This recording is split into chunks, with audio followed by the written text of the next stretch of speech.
ইবলিস ফেরেশতাদের নেতৃত্বের আসনে ছিল।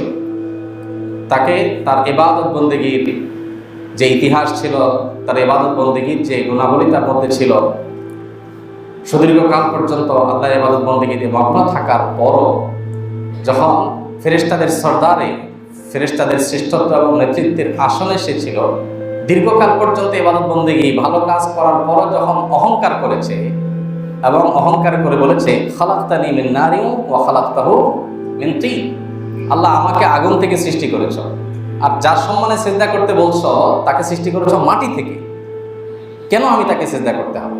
এটা তো আমার সাথে যায় না। তার কাছে কেন ছোট হইতে হবে? তার সাথে কেন সামনে কেন মাথা নত করতে হবে? তার সাথে আমার এত সম্মান প্রদর্শন করার কি আছে? সে কে আর আমি কে?